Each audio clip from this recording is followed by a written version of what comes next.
It's Wednesday, 13 March. Welcome to the President's Daily Brief. I'm Mike Baker, your eyes and ears on the world stage. Let's get briefed. We'll start things off with a warning from FBI Director Christopher Wray, who sounded the alarm this week on a broad range of threats at the U.S. border, including drug trafficking and violent gangs, not to mention a smuggling network with ties to ISIS, although I think I just did mention the ISIS network. Later in the show, updates from the Middle East, including a new escalation in attacks against northern Israel by Hezbollah, and the largest single day of attacks from Yemen-based Houthi militants. Plus, we'll take a look at the newly released transcripts from President Biden's interview with Special Counsel Robert Hurr, which are, once again, putting a spotlight on the Commander-in-Chief's mental acuity. In today's Back of the Brief, despite the foreign aid package that's currently stalled in Congress, the White House has announced that more military hardware is on its way to Ukraine. But first, today's PDB Spotlight. We're going to start off today with some sobering testimony from our nation's intelligence chiefs as they delivered their annual threat assessment to Congress. Now, the hearing in front of the Senate Intelligence Committee covered a range of security threats facing America, from CCP-backed Chinese hacking groups to Russian aggression. But the most alarming information related to the national security risks posed by the porous U.S. border. FBI Director Christopher Wray said, quote, "We've had dangerous individuals enter the United States of a variety of sorts," end quote. Okay, now let me just repeat that. Christopher Wray said, "We've had dangerous individuals enter the United States of a variety of sorts," end quote. Okay, in the contest for least informative and least surprising statement from a senior government official directly responsible for national security, Ray's statement is the clear winner. Wray laid out the numerous dangers posed by unchecked border crossings, including drug trafficking, human smuggling, and infiltration by violent gangs. Most disturbingly, however, Wray singled out the threat of Islamic extremists establishing themselves within the U.S. In a line of questioning with Senator Marco Rubio, Wray confirmed that there is a smuggling network with ties to the Islamic State, or ISIS, that the agency is currently monitoring. Wray told the committee, quote, "There is a particular network that has," and then he stopped, and then he said, "some of the overseas facilitators of the smuggling network have ISIS ties that we're very concerned about, and that we've been spending an enormous amount of time and effort with our partners investigating," end quote. Well, that's nice to know. So ISIS, which is currently reconstituting itself in Afghanistan, has built a network that's involved in human trafficking into the U.S. I don't see how that goes wrong. As to what the network is up to, Wray said the agency still doesn't have a clear picture. He did note, however, that threats against the U.S. homeland from all foreign groups have reached new extremes. Wray said that the terrorism threat level in the U.S. was already high before the 7 October attacks by Hamas that sparked the current Israel-Hamas conflict. Since then, he said the FBI has seen an explosion in chatter and activity from these groups, including jihadist-inspired lone wolf extremists, foreign terrorist organizations, and state-sponsored terrorist organizations. Wray said, quote, "The threat has gone to a whole other level, and so this is a time, I think, for much greater vigilance," end quote. Wray's testimony comes on the heels of a report last week that found the Biden administration has spent the last year quietly operating a program that secretly flew hundreds of thousands of illegal immigrants into at least 43 different American cities, although the White House refuses to disclose which cities. Now, that's on top of the several million that have already poured over the U.S. border under Biden's tenure. Ironically, the White House said their motivation for not disclosing the program was fear that transparency on the issue would create national security vulnerabilities, not to mention potential trouble for poll numbers. Director Wray was joined at the hearing by several other intel heads, including CIA Director William Burns. Outside of the border issue, Burns zeroed in on the threat posed by China, including their close financial ties with the Putin regime. He noted that China continues to support Russia's industrial base, providing some level of economic security to Putin as he wages his war against Ukraine.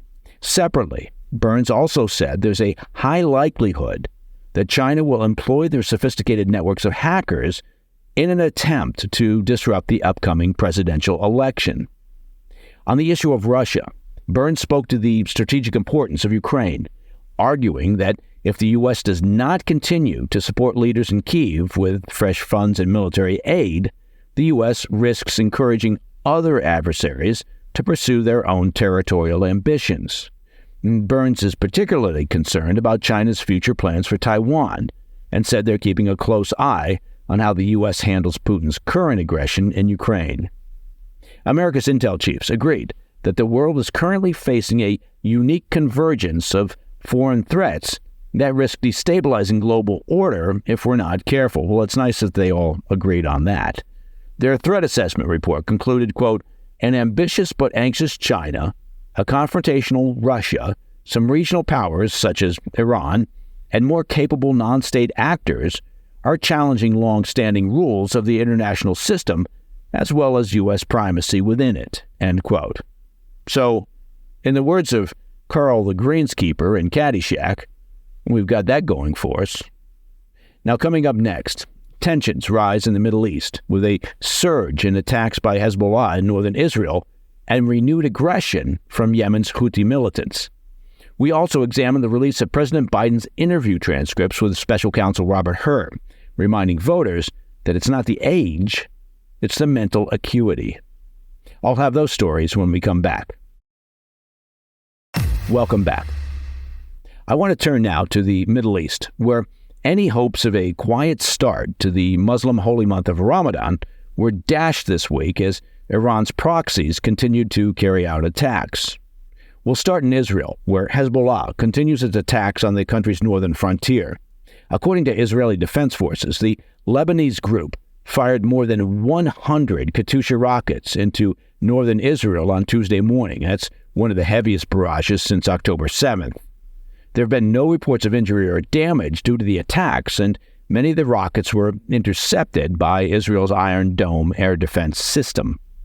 Hezbollah said the latest rocket barrage was a response to an Israeli strike on Monday night, where the Israeli Air Force pounded a number of sites associated with the terror group in southern Lebanon.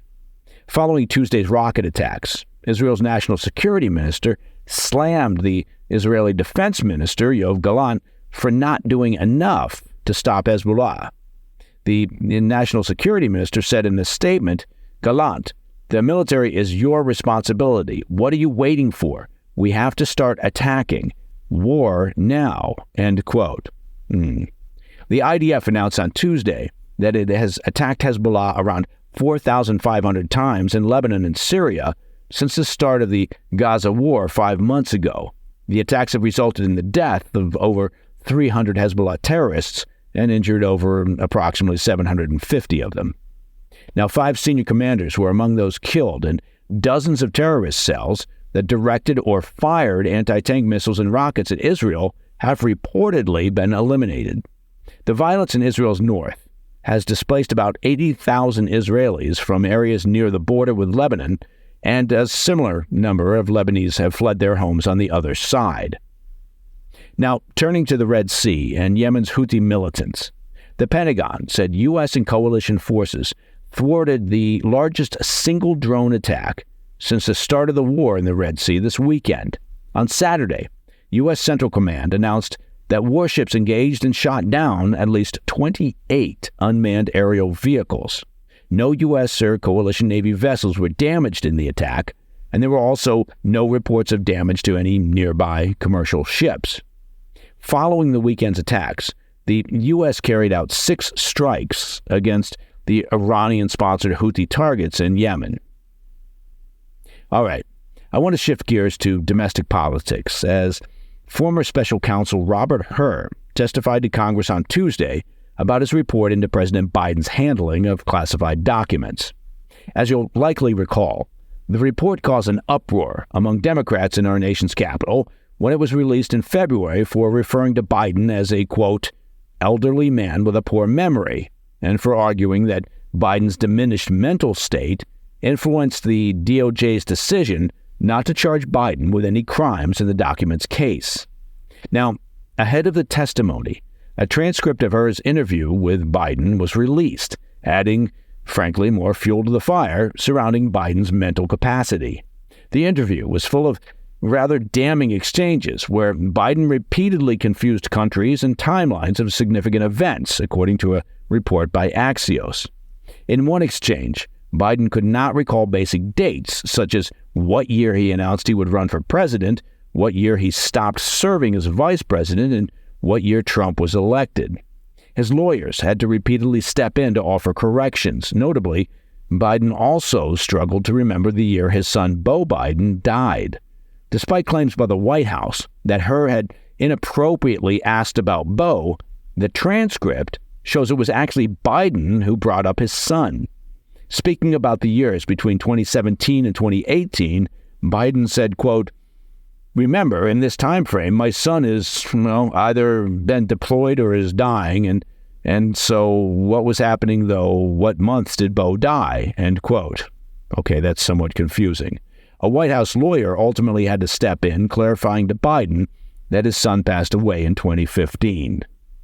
Against such a divisive backdrop, Hurr's hearing was predictably chaotic. Yeah, that's pretty much describes every hearing in Washington, D.C.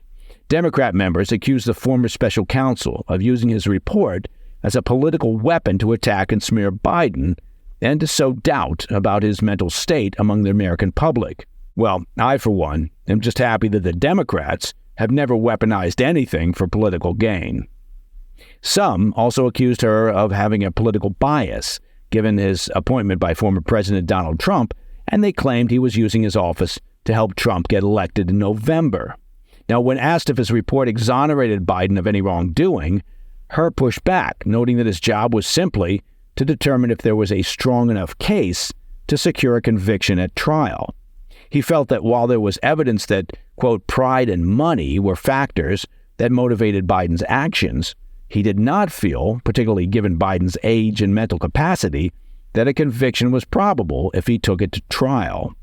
Hurr, for his part, stood firm in the conclusions of his report, repeating that partisan politics did not factor into his conclusions in any way.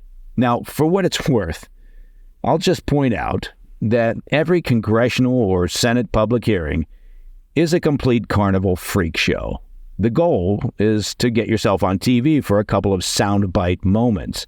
Both parties engage in these shenanigans, and at the end of the day, nothing of consequence ever happens. Now, the Democrats, as an example of this, well, they act aggrieved and declare that Hurr is pursuing a political agenda. At the same time, as an example, being completely unwilling to admit that they engaged in political theater for several years over the Russia collusion story. Now, either they completely lack self-awareness or are too stupid to realize the irony of their claims of political theater, or they realize the irony in their claims but believe that the American public is too stupid to pick up on their double standard. All right, coming up in today's Back of the Brief, the White House has announced it's sending millions in military equipment to Ukraine as House Democrats hatch an effort to break a congressional deadlock on the stalled foreign aid package. I'll be right back.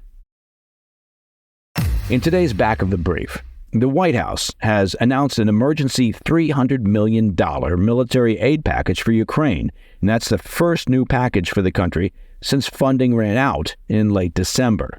According to senior defense officials, the package will include a number of items that the Ukrainian military is desperate for, including ammunition, anti-aircraft missiles, and armor-piercing munitions.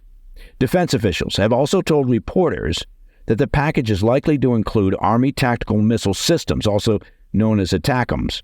These are long-range missiles, basically.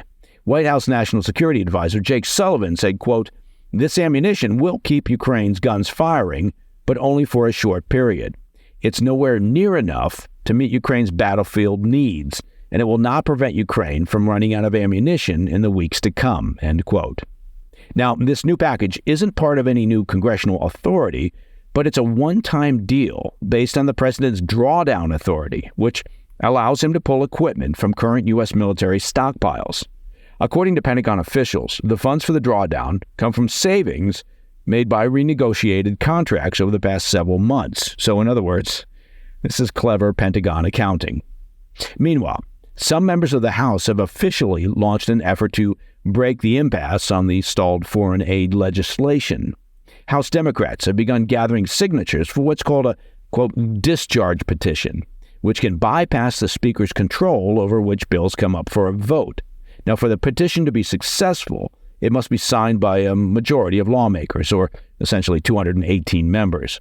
Now, with only 213 Democrats in the House, the petition faces, obviously, an uphill battle. Democrats would have to win over a handful of Republicans, not only to make up their numerical deficit, but also to make up for progressive Democrats who oppose military aid to Israel. And that, my friends, is the President's Daily Brief for Wednesday, 13 March. If you have any questions or comments, please reach out to me at pdb@thefirsttv.com. I'm Mike Baker, and I'll be back later today with the PDB Afternoon Bulletin. Until then, stay informed, stay safe, stay cool.